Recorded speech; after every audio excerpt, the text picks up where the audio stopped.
ಎಲ್ರಿಗೂ ನಮಸ್ಕಾರ. ನಾನು ಅಶ್ವಥ್. ಶೆಲ್ ಕಂಪನಿಗಳ ಮೂಲಕ ಅದಾನಿ ಕೃತಕವಾಗಿ ತನ್ನ ಕಂಪನಿಗಳ ಷೇರುಗಳ ಮೌಲ್ಯವನ್ನು ಏರಿಕೆ ಮಾಡಿದೆಂದು ಆರೋಪ ಮಾಡಿದಂಥ ಅಮೆರಿಕದ ಹಿಂಡನ್ಬರ್ಗ್ ರಿಸರ್ಚ್ ಈಗ ಸೆಬಿ ಮುಖ್ಯಸ್ಥರ ವಿರುದ್ಧವೇ ಗಂಭೀರವಾದ ಆರೋಪ ಮಾಡಿದೆ. ಅದಾನಿ ಕಂಪನಿಗಳಿಗೂ ಸೆಬಿ ಮುಖ್ಯಸ್ಥರಿಗೂ ನಂಟಿದೆ ಎಂದು ಹೇಳಿದೆ. ಹೀಗಾಗಿ ಅದಾನಿ ಕಂಪನಿಯ ವಿರುದ್ಧ ಸರಿಯಾಗಿ ತನಿಖೆ ನಡೆಸ್ತಾ ಇಲ್ಲ ಎಂದು ಹಿಂಡನ್ಬರ್ಗ್ ರಿಸರ್ಚ್ ಹೊಸದಾಗಿ ಬಾಂಬ್ ಸಿಡಿಸಿದೆ. ಹೀಗಾಗಿ ಈ ಹಿಂದೆ ಅದಾನಿ ಕಂಪನಿ ವಿರುದ್ಧ ಹಿಂಡನ್ಬರ್ಗ್ ರಿಸರ್ಚ್ ಮಾಡಿದ ಆರೋಪ ಏನು, ಹೊಸದಾಗಿ ಸೆಬಿ ಮುಖ್ಯಸ್ಥರ ವಿರುದ್ಧ ಮಾಡಿರೋ ಆರೋಪ ಏನು, ಅದಾನಿ ಕಂಪನಿ ವಿರುದ್ಧ ಸೆಬಿ ಸೇರಿದಂತೆ ಇನ್ನಿತರ ತನಿಖಾ ಸಂಸ್ಥೆಗಳು ಮಾಡಿದ ತನಿಖೆ ಎಲ್ಲಿಯವರೆಗೆ ಬಂದಿದೆ, ವಿಶೇಷವಾಗಿ ವಿದೇಶದಿಂದ ಭಾರತದ ವಿರುದ್ಧ ಷಡ್ಯಂತ್ರ ಮಾಡಲಾಗ್ತಾ ಇದೆಯಾ, ಈ ಎಲ್ಲ ಪ್ರಶ್ನೆಗಳಿಗೆ ನಾನು ಈ ವಿಡಿಯೋದ ಮೂಲಕ ಉತ್ತರವನ್ನು ನೀಡ್ತಾ ಇದ್ದೀನಿ. ಸೆಬಿ ಅಧ್ಯಕ್ಷೆ ಮಾಧವಿ ಪುರಿ ವಿರುದ್ಧ ಹಿಂಡನ್ಬರ್ಗ್ ಮಾಡಿದ ಆರೋಪ ಏನು ಅಂತ ತಿಳ್ಕೊಳ್ಳುವ ಮೊದಲು ಗೌತಮ್ ಅದಾನಿ ಕಂಪನಿಗಳ ವಿರುದ್ಧ ಈ ಹಿಂದೆ ಹಿಂಡನ್ಬರ್ಗ್ ಮಾಡಿದ ಆರೋಪ ಏನು ಅಂತ ಮೊದಲು ತಿಳ್ಕೊಳ್ಳೋಣ.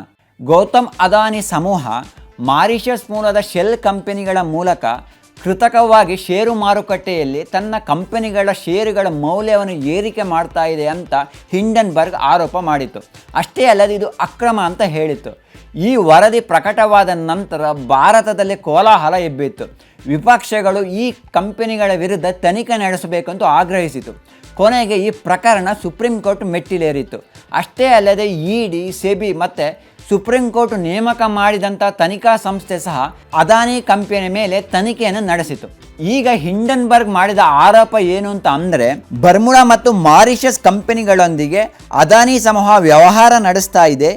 ಈ ಕಂಪನಿಗಳಲ್ಲಿ ಮಾಧವಿ ಪುರಿ ಬುಚ್ ಮತ್ತು ಅವರ ಪತಿ ಧವಲ್ ಬುಚ್ ಪಾಲುದಾರಿಕೆ ಹೊಂದಿದ್ದಾರೆ ಎಂದು ಹಿಂಡನ್ಬರ್ಗ್ ಆರೋಪಿಸಿದೆ.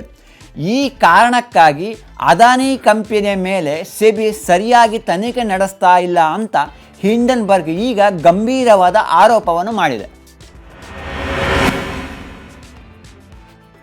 ಹಿಂಡನ್ಬರ್ಗ್ ವರದಿ ಪ್ರಕಟಗೊಂಡ ಬೆನ್ನಲ್ಲೇ ಮಾಧವಿ ಪುರಿ ಬುಚ್ ಅವರು ದೀರ್ಘವಾದ ಉತ್ತರವನ್ನು ನೀಡಿದ್ದಾರೆ. ಆ ಉತ್ತರ ಏನು ಅಂತ ನಾನೀಗ ಒಂದೊಂದಾಗಿ ಹೇಳ್ತಾ ಹೋಗ್ತೀನಿ. ಹಿಂಡನ್ಬರ್ಗ್ ಉಲ್ಲೇಖ ಮಾಡಿದಂಥ EPE ಪ್ಲಸ್ ಫಂಡ್ನಲ್ಲಿ 2015ರಲ್ಲಿ ನಾವು ಹೂಡಿಕೆ ಮಾಡಿದ್ದೇವೆ. ಈ ಸಂದರ್ಭದಲ್ಲಿ ನಾವಿಬ್ಬರು ಸಿಂಗಾಪುರದಲ್ಲಿ ಇದ್ವಿ. ಇನ್ನು EPE ಪ್ಲಸ್ ಫಂಡ್ ಕಂಪನಿಯ ಮುಖ್ಯ ಬಂಡವಾಳ ಹೂಡಿಕೆ ಅಧಿಕಾರಿ ಅನಿಲ್ ಅಹುಜಾ ಮತ್ತು ನನ್ನ ಪತಿ ಧವಲ್ ಶಾಲಾ ದಿನಗಳಿಂದಲೇ ಸ್ನೇಹಿತರಾಗಿದ್ದರು. 2018ರಲ್ಲಿ ಅಹುಜಾ ಅವರು ಹುದ್ದೆಯನ್ನು ತೊರೆದಾಗ ನಾವು ನಮ್ಮ ಬಂಡವಾಳವನ್ನು ಹಿಂದಕ್ಕೆ ಪಡೆದಿದ್ದೇವೆ. ಇನ್ನು ನಾವು ಅದಾನಿ ಕಂಪನಿಯ ಜೊತೆ ಯಾವುದೇ ಷೇರು ವ್ಯವಹಾರವನ್ನು ಹೊಂದಿಲ್ಲ, ಯಾವುದೇ ಹೂಡಿಕೆಯನ್ನು ಮಾಡಿಲ್ಲ. ನಾವು ಏನೇನು ವ್ಯವಹಾರ ಮಾಡಿದ್ದೇವೋ ಅದೆಲ್ಲವೂ ತೆರೆದ ಪುಸ್ತಕ. ಪ್ರತಿಯೊಂದು ಮಾಹಿತಿಯನ್ನು ನಾವು ಸಿಂಗಾಪುರ ಸರ್ಕಾರ ಮತ್ತು ಭಾರತದ ಆದಾಯ ತೆರಿಗೆ ಇಲಾಖೆಗೆ ನೀಡಿದ್ದೇವೆ. ನಮ್ಮ ವಿರುದ್ಧ ದುರುದ್ದೇಶಪೂರ್ವಕವಾಗಿ ಈ ಆರೋಪವನ್ನು ಮಾಡಿದ್ದಾರೆ. ನಾವು ಯಾವುದೇ ಅಕ್ರಮವನ್ನು ಎಸಗಿಲ್ಲ ಅಂತ ಮಾಧವಿ ಪುರಿ ಬುಚ್ ಅವರು ತಮ್ಮ ಉತ್ತರದಲ್ಲಿ ತಿಳಿಸಿದ್ದಾರೆ. ಹಿಂಡನ್ಬರ್ಗ್ ಮಾಡಿದಂಥ ಆರೋಪಕ್ಕೆ ಸಂಬಂಧಪಟ್ಟಂತೆ ಸೆಬಿ ಮತ್ತು ಇಡಿ ತನಿಖೆಯನ್ನು ನಡೆಸಿದೆ. ಅಷ್ಟೇ ಅಲ್ಲದೆ ಸುಪ್ರೀಂ ಕೋರ್ಟ್ ನೇಮಕ ಮಾಡಿದಂಥ ಸಮಿತಿ ಅದಾನಿ ಕಂಪನಿಗೆ ಕ್ಲೀನ್ ಚಿಟ್ ನೀಡಿದೆ.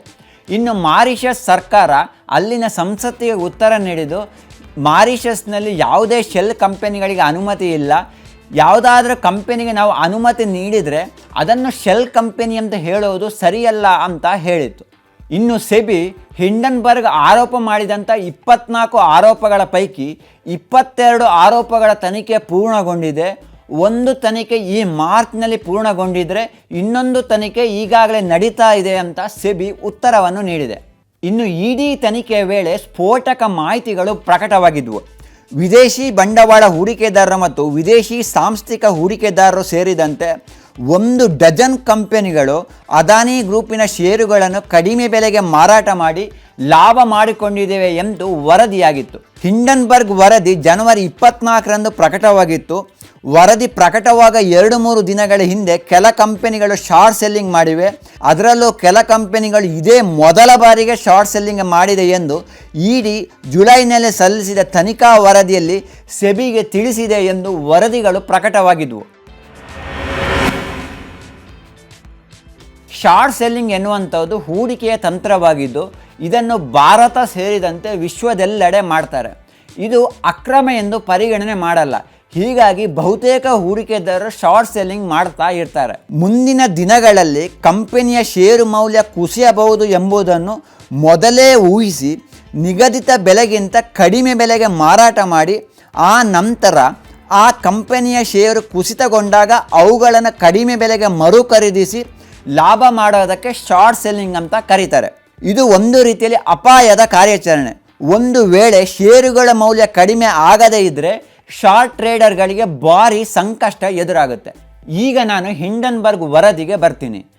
ಈ ಹಿಂಡನ್ಬರ್ಗ್ ಕಂಪನಿ ಅಮೆರಿಕದ ನ್ಯೂಯಾರ್ಕ್ನಲ್ಲಿ 2017ರಲ್ಲಿ ಸ್ಥಾಪನೆಯಾಗಿತ್ತು.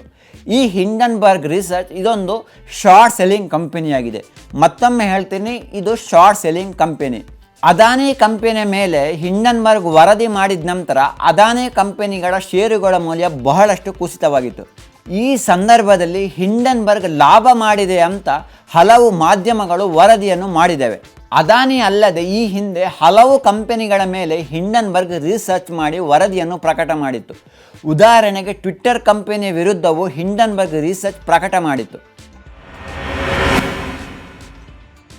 ಕಳೆದ ವರ್ಷ ಅದಾನಿ ಕಂಪನಿಯ ಮೇಲೆ ವರದಿ ಪ್ರಕಟಗೊಂಡ ನಂತರ ಭಾರತದಲ್ಲಿ ಬಿರುಗಾಳಿಯೇ ಎಬ್ಬಿತ್ತು.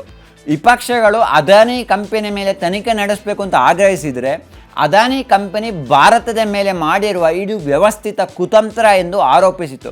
ಸ್ಟಾಕ್ ಮಾರ್ಕೆಟ್ ಕ್ರ್ಯಾಶ್ ಆಗಿದ್ದರ ಪರಿಣಾಮ ಅದಾನಿ ಕಂಪನಿಗಳ ಷೇರುಗಳ ಮೌಲ್ಯ ಭಾಳಷ್ಟು ಇಳಿಕೆಯಾಗಿತ್ತು. ಆದರೆ ನಂತರದ ದಿನಗಳಲ್ಲಿ ಅದಾನಿ ಕಂಪನಿಗಳ ಷೇರುಗಳ ಮೌಲ್ಯ ಏರಿಕೆ ಕಾಣ್ತಾ ಇದೆ. ಹಿಂಡನ್ಬರ್ಗ್ ವರದಿಯಿಂದ ವಿಶ್ವದ ಶ್ರೀಮಂತರ ಪೈಕಿ 3ನೇ ಸ್ಥಾನದಲ್ಲಿದ್ದ ಗೌತಮ್ ಅದಾನಿ ಅವರು ಒಮ್ಮಿಂದೊಮ್ಮನೆ 30ನೇ ಸ್ಥಾನಕ್ಕೆ ಜಾರಿದ್ರು. ಆದರೆ ಈಗ ಅದಾನಿ ಕಂಪನಿಗಳ ಮೌಲ್ಯ ಏರಿಕೆ ಕಾಣ್ತಾ ಇದ್ದು ಗೌತಮ್ ಅದಾನಿ ಅವರು ವಿಶ್ವದ ಶ್ರೀಮಂತರ ಪಟ್ಟಿಯಲ್ಲಿ ಸ್ಥಾನವನ್ನು ಪಡೆದಿದ್ದಾರೆ. ಆಗಸ್ಟ್ 10ರಂದು ಹಿಂಡನ್ಬರ್ಗ್ ಆರೋಪ ಮಾಡಿದ ನಂತರ ಭಾರತದಲ್ಲಿ ಸೆನ್ಸೆಕ್ಸ್ ಮತ್ತು ನಿಫ್ಟಿ ಭಾರಿ ಇಳಿಕೆಯಾಗ್ಬೋದು ಅಂತ ನಿರೀಕ್ಷೆ ಮಾಡಲಾಗ್ತಿತ್ತು. ಆದರೆ ಈ ನಿರೀಕ್ಷೆ ಹುಸಿಯಾಗಿದ್ದು ಭಾರತದಲ್ಲಿ ಅಷ್ಟೊಂದು ಪರಿಣಾಮ ಬೀರಲಿಲ್ಲ. ಯಾಕೆ ಅಂತ ಅಂದರೆ ದೇಶೀಯ ಸಾಂಸ್ಥಿಕ ಹೂಡಿಕೆದಾರರು ಭಾರಿ ಪ್ರಮಾಣದಲ್ಲಿ ಹಣವನ್ನು ಇನ್ವೆಸ್ಟ್ ಮಾಡಿದ ಕಾರಣ ಸೆನ್ಸೆಕ್ಸ್ ಮತ್ತು ನಿಫ್ಟಿ ಅಷ್ಟೊಂದು ಪತನವಾಗಲಿಲ್ಲ. ಕೆಲವು ವರ್ಷಗಳ ಹಿಂದೆ ವಿದೇಶಿ ಹೂಡಿಕೆದಾರರು ಭಾರತದ ಮಾರುಕಟ್ಟೆಯನ್ನು ನಿಯಂತ್ರಣ ಮಾಡ್ತಾಯಿದ್ರು. ಅವರು ಹೇಗೆ ನಿಯಂತ್ರಣ ಮಾಡ್ತಾಯಿದ್ರು ಅಂತಂದರೆ ಕೆಲವೊಂದು ದಿನ ಭಾರಿ ಪ್ರಮಾಣದಲ್ಲಿ ಹೂಡಿಕೆ ಮಾಡಿ ಕೆಲವೊಂದು ದಿನ ಭಾರಿ ಪ್ರಮಾಣದಲ್ಲಿ ಹಣವನ್ನು ವಾಪಸ್ ಪಡಿತಾ ಇದ್ದರು. ಇದರಿಂದಾಗಿ ದೇಶೀಯ ಸಾಂಸ್ಥಿಕ ಹೂಡಿಕೆದಾರರಿಗೆ ಭಾಳಷ್ಟು ನಷ್ಟ ಆಗ್ತಾ ಇತ್ತು. ಆದರೆ ಈಗ ಕಾಲ ಬದಲಾಗಿದ್ದು ಭಾರತದ ಹೂಡಿಕೆದಾರರು ಭಾರಿ ಪ್ರಮಾಣದಲ್ಲಿ ಹೂಡಿಕೆಯನ್ನು ಷೇರು ಮಾರುಕಟ್ಟೆ ಮೇಲೆ ಮಾಡ್ತಾ ಇದ್ದಾರೆ. ಇದರಿಂದಾಗಿ ಅಷ್ಟೊಂದು ನಷ್ಟ ಆಗ್ತಾ ಇಲ್ಲ. ಯುದ್ಧ, ಸರ್ಕಾರದ ನೀತಿ ಇತ್ಯಾದಿ ಕಾರಣಗಳು ಷೇರು ಮಾರುಕಟ್ಟೆ ಮೇಲೆ ಈಗ ಪರಿಣಾಮ ಬೀರುತ್ತದೆ ಹೊರತು ಬೇರೆ ಯಾವುದೇ ವರದಿಗಳು ಈಗ ಅಷ್ಟೊಂದು ಪರಿಣಾಮವನ್ನು ಬೀರ್ತಾ ಇಲ್ಲ. ಉದಾಹರಣೆಗೆ ಆಗಸ್ಟ್ 12ರಂದು ಏನಾಯಿತು ಅಂತ ಅಂದರೆ ಫಾರಿನ್ ಇನ್ಸ್ಟಿಟ್ಯೂಟ್ ಇನ್ವೆಸ್ಟರ್ಸ್ ಸುಮಾರು 4,680 ಕೋಟಿ ರೂಪಾಯಿ ಮೌಲ್ಯದ ಷೇರುಗಳನ್ನು ಮಾರಾಟ ಮಾಡಿದರೆ ಡೊಮೆಸ್ಟಿಕ್ ಇನ್ಸ್ಟಿಟ್ಯೂಟ್ ಇನ್ವೆಸ್ಟರ್ಸ್ 4,477 ಕೋಟಿ ರೂಪಾಯಿ ಮೌಲ್ಯದ ಶೇರನ್ನು ಖರೀದಿಸಿದರು. ಈ ಕಾರಣಕ್ಕೆ ಅಷ್ಟೊಂದು ಷೇರು ಮಾರುಕಟ್ಟೆಯಲ್ಲಿ ಬ್ಲಡ್ ಮಾತ್ ಆಗಲಿಲ್ಲ. ಹಿಂಡನ್ಬರ್ಗ್ ವರದಿ ಪ್ರಕಟವಾದ ನಂತರ ಭಾರತದ ವಿರುದ್ಧ ಷಡ್ಯಂತ್ರ ಮಾಡಲಾಗ್ತಾ ಇದೆ ಅಂತ BJP ಆರೋಪಿಸಿದೆ. ಹಿಂಡನ್ಬರ್ಗ್ನಲ್ಲಿ ಮುಖ್ಯ ಹೂಡಿಕೆದಾರ ಯಾರು ಅಂತಂದರೆ ಅದು ಜಾರ್ಜ್ ಸೋರಸ್. ಈ ಸೋರಸ್ ವಿದೇಶಗಳ ಅರ್ಥವ್ಯವಸ್ಥೆಯನ್ನು ಹಾಳು ಮಾಡಿದ್ದಾರೆ. ಭಾರತದ ಮಾರುಕಟ್ಟೆಯನ್ನು ಅಸ್ಥಿರಗೊಳಿಸಲು ವಿದೇಶದಿಂದ ಸಂಚು ರೂಪಿಸಿದ್ದಾರೆ ಅಂತ BJP ಆರೋಪಿಸಿದೆ. ಇನ್ನೊಂದು ಕಡೆಯಲ್ಲಿ ಕಾಂಗ್ರೆಸ್ ಸೇರಿದಂತೆ ವಿಪಕ್ಷಗಳು ಅದಾನಿ ಅಕ್ರಮದಲ್ಲಿ ಸೆಬಿ ಮುಖ್ಯಸ್ಥರು ಭಾಗಿಯಾಗಿದ್ದಾರೆ. ಹೀಗಾಗಿ ಸೆಬಿ ಮುಖ್ಯಸ್ಥರ ವಿರುದ್ಧ ಜಂಟಿ ಸಂಸದೀಯ ಸಮಿತಿಯಿಂದ ತನಿಖೆ ನಡೆಸಬೇಕು ಅಂತ ಆಗ್ರಹಿಸ್ತಾ ಇವೆ. ಇನ್ನು ಸೋಷಿಯಲ್ ಮೀಡಿಯಾಗಳಲ್ಲಿ ಮಿಶ್ರ ಪ್ರತಿಕ್ರಿಯೆ ವ್ಯಕ್ತವಾಗ್ತಾ ಇದೆ. ಕಳೆದ ಬಾರಿ ಹಿಂಡನ್ಬರ್ಗ್ ವರದಿಯಿಂದ ವಿದೇಶಿ ಹೂಡಿಕೆದಾರರು ಅದಾನಿ ಷೇರುಗಳ ಮೌಲ್ಯವನ್ನು ಇಳಿಕೆ ಮಾಡಿ ಭಾರಿ ಪ್ರಮಾಣದಲ್ಲಿ ಲಾಭ ಮಾಡಿಕೊಂಡ್ರೆ ನಾವು ನಷ್ಟ ಅನುಭವಿಸ್ತಿದ್ದೇವೆ. ಹೀಗಾಗಿ ಈ ಬಾರಿ ನಷ್ಟ ಆಗಲಿಕ್ಕೆ ಬಿಡಬಾರ್ದು ಅಂತ ಭಾರತದ ಹೂಡಿಕೆದಾರರು ಪ್ರತಿಕ್ರಿಯೆಗಳನ್ನು ನೀಡ್ತಾ ಇದ್ದಾರೆ. ಅಷ್ಟೇ ಅಲ್ಲದೆ ಆಗಸ್ಟ್ 12 ಜಾರ್ಜ್ ಸೋರಸ್ ಅವರ ಹುಟ್ಟುಹಬ್ಬ. ಈ ಕಾರಣಕ್ಕಾಗಿ ಆಗಸ್ಟ್ 12ರಂದು ಭಾರತದ ಷೇರು ಮಾರುಕಟ್ಟೆಯನ್ನು ಕ್ರ್ಯಾಶ್ ಮಾಡಲೆಂದೇ ಹಿಂಡನ್ಬರ್ಗ್ ವರದಿಯನ್ನು ಪ್ರಕಟ ಮಾಡಿದೆ ಅಂತ ಆರೋಪವನ್ನು ಮಾಡ್ತಾ ಇದ್ದಾರೆ. ಇನ್ನು ಕೆಲವರು ಸೆಬಿ ಮುಖ್ಯಸ್ಥರ ವಿರುದ್ಧವೇ ಆರೋಪ ಕೇಳಿ ಬಂದ ಕಾರಣ ತನಿಖೆ ಮುಗಿಯುವವರೆಗೂ ಅವರು ಮುಖ್ಯಸ್ಥರಾಗಿ ಮುಂದುವರಿಯಬಾರದು ಅಂತ ಹೇಳ್ತಾ ಇದ್ದಾರೆ. ಈಗ ನಿಮ್ಮ ಸರದಿ. ಈ ಪ್ರಕರಣಕ್ಕೆ ಸಂಬಂಧಪಟ್ಟಂತೆ ನಿಮ್ಮ ಅಭಿಪ್ರಾಯ ಏನು? ಕಮೆಂಟ್ ಮಾಡಿ.